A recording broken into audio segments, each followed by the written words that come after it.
If you are multi-talented and aiming for a career in the arts, I bet you have had way too many people tell you that you need to focus on one thing. But a creative career is always evolving, and to succeed, you will likely need to be a creative entrepreneur. Let's call it an artpreneur. I have always done too many things, and in my 25 years as a creative professional, I have used every single one of them and picked up a few more along the way. In fact, I feel pretty confident that if I had listened to everyone else, I would not have had a career for 25 years. And most everybody I know who is working themselves feels the same way. I'll tell you how I have managed to make a career out of being a multi-creative so you can figure it out for yourself after this. Seize the sword.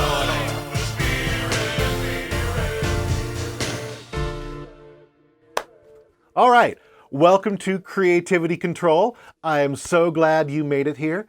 I am your guide, Michael Gilboe, and I am here to help you learn about all those things you didn't learn enough about in school. Purpose, practice, productivity, and promotion. And today, we're going to talk about purpose. I guess, yeah, that's kind of where this fits in.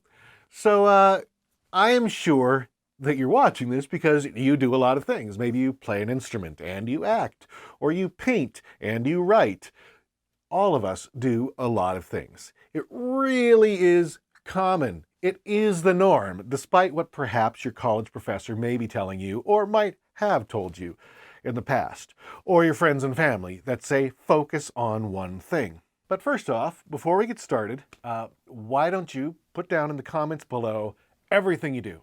Now is the time to not be ashamed. Don't hold back. List all those things that you're embarrassed to write as that hyphenate on your business card, okay? All right, and I'm going to address the elephant in the room with the main one, and that is most of us are not the best at anything we do. There's a lot of people out in the world, and to be the best at something and to sell yourself on that one thing, well, it's unlikely. But once you get down to a unique combination of skills, it can be very likely that you become the best that can do all of these things.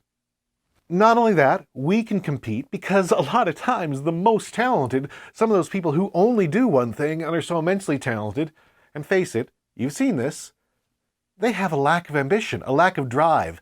They either think they're so wonderful that people should come calling, or they just don't have the ambition to go out and do it. And talent is only part of the battle.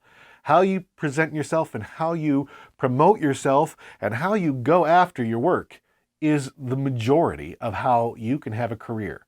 I tell you, I swear to God, I am really nowhere near the best at almost anything I do. But I've worked for 25 years. And I've incorporated different pieces here and there. And my unique skill set is what has made me invaluable to my clients. Okay, now I'm not going to lie. Part of the reason my multiple talents has been a benefit is because I am also an entrepreneur about the arts. But I'll tell you what, that's an advantage and the biggest advantage no matter what you do.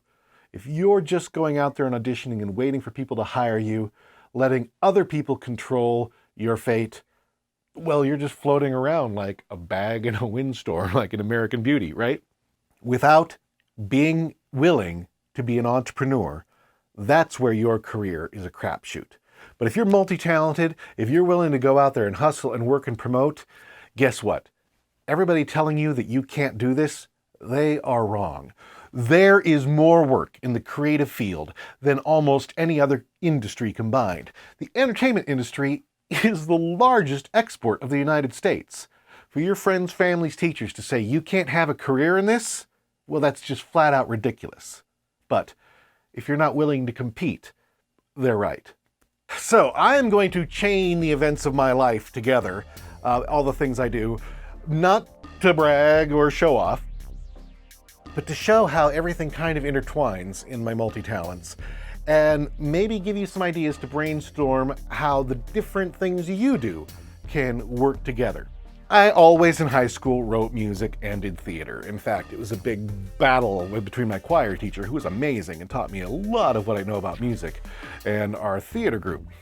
So I've always had this kind of dueling thing from the beginning. I did decide to major in theater after trying to be safe and majoring in business and having the business school tell me, don't do business, no CEOs or business. So, and I decided I can indeed at that point learn everything I needed to learn in business from books and from doing. But I kind of got involved in all this business stuff. I put together an album for Big Brothers and Big Sisters. Then I decided to go to college, did business for a couple of years, did community theater.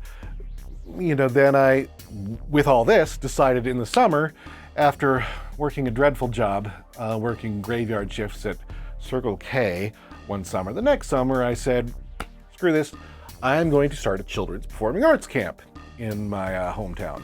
So I did that, and to save money on royalties, I brought in my music skills, and I wrote original musicals for the kids in the camp as we were going through, because then I could write it specifically for who was involved. And I kept doing this every single summer. After graduation, the kids' camp had been going so well, we were full up, 3 camps every summer. I said, I can do this after school too, and formed a community theater as well. And I did a lot of production and some writing of music in the background as well. The owner, who wasn't local, decided we had way too good of a deal on our lease and decided to jack that up, but we couldn't afford it. So I had to break the lease and get out of it. I will say, it does give me immense satisfaction that 25 years later, that space has been empty the entire time. So I had lost the lease, and at this point, I decided to focus a little bit more on my songwriting and production. And computer internet audio was just starting to take off. MP3.com, if you're old enough, was just taking off. And I answered an ad, somebody who was looking for female singers. And I said, I got a female singer and I can do some writing. And lo and behold, recorded her, produced it, put it online. It was discovered on a radio station in Australia, where it became a hit, and they recommended it to Seattle, Washington. Anyway, this song blew up. And before I knew it, I had tons of DJs from all around Europe asking me if I could do the same thing for them. And I had fun working with vocals.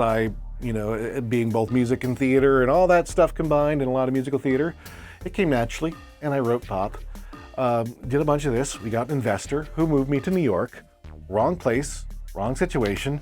We had a few more club hits, but we couldn't get the underground love in New York. We were just too commercial dance, and New York City at the time was really the wrong place for us. And back then, we didn't have the distribution options like iTunes today. But it did give me a chance to do some fun things, like getting flown to Sweden and perform on national Swedish television for the act I was in. So at this point, I get a job. I work for Manny's Music, learn a lot more about music production, and I will say, at this point, I'm not doing any theater, not really even thinking about theater, going to see a couple shows every now and then, but that's it. But really learning a lot about production, until I decide I've got the gear, I've got everything, I'm gonna go produce myself. Now, some of my early jobs in production really made use of the fact that I'd done a lot of vocal producing before. And my theater background and working with a lot of harmonies, I got hired to do a lot of vocal production and harmonics arrangement for a lot of dance music people. And then they found out I wrote. So I got to do some what they call top lining, writing lyrics and songs. They were rather well known in Europe. In fact, when I visited London, I got recognized by a couple record shop DJs for my name. But it didn't pay near enough as the producers got. Even they didn't get paid much for their actual track. They got paid for DJing live events. So I decided this was enough. I'm going to kind of focus on production and building up a clientele there. About this time, one of my clients just loved the work that I did and offered to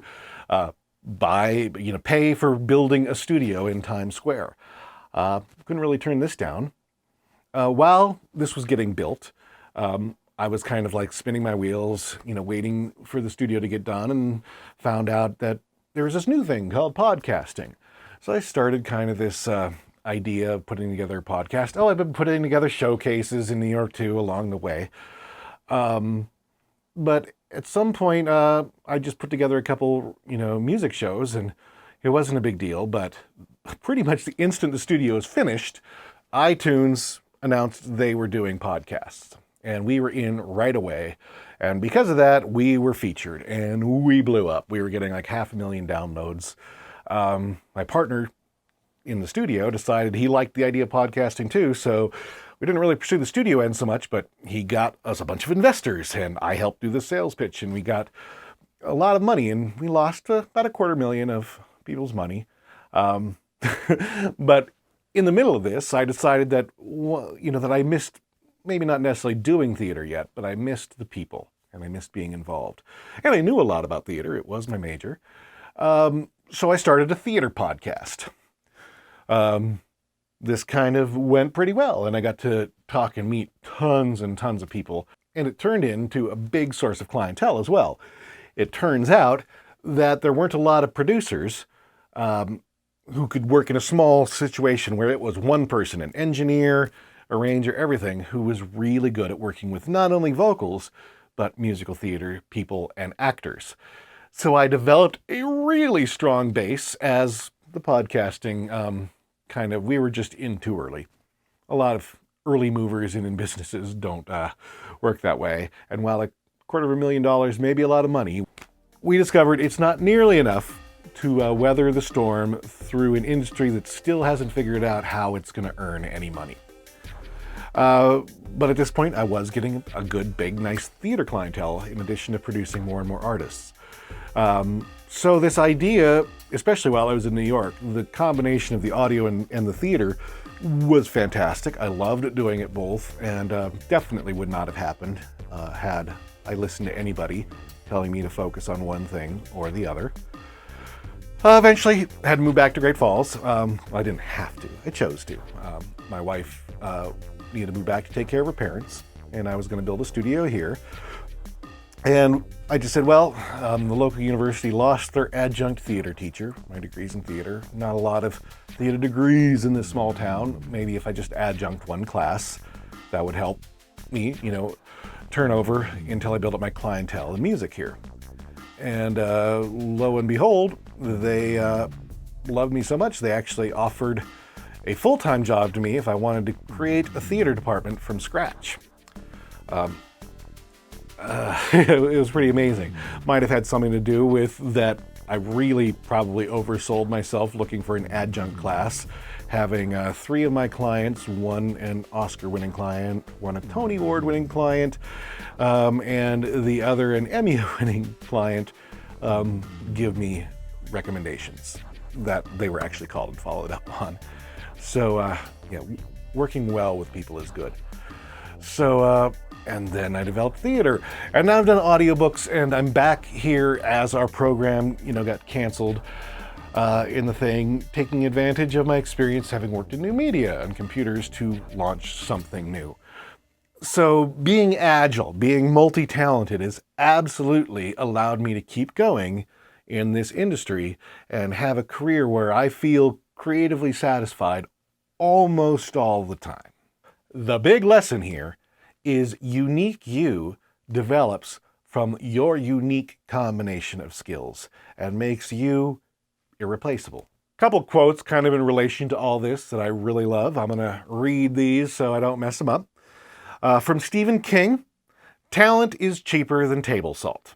What separates the talented individual from the successful one is a lot of hard work. Okay. And this was something I was really interested to find out. Another one. We've all heard jack of all trades, master of none, usually brought out as an insult. Well, it turns out as I was doing a little bit of research for this episode, there was more to the original quotation, and nobody seems to know who the original one was. But I like this one a lot more. And it is, a jack of all trades is a master of none, but oftentimes better than a master of one. So, yeah, keep that in mind. So, time for an assignment. Okay, what is today's assignment going to be? Well, I want you to write down, just in your journal or in the comments below for all of us, 3 different ways that your talents could intersect in either well-known or perhaps unexpected ways. That's it.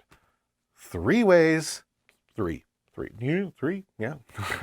3 ways your talent can intersect. That's it. Well, if you've enjoyed what's going on here, I really hope you'll think about hitting that subscribe button below, ring the bell so you don't miss our 2 new episodes every single week. Tell somebody about this, share this, spread the word. We're new, definitely could use your help. We do have a private group on Facebook, and if you want to join that and kind of discuss, it's a place where we can let our Facebook down, so to speak. We don't have to hold up all our positive faces. We can kind of let our fears show a little bit and get support from each other. So hope to see you there. And otherwise, until the next episode, stay creative.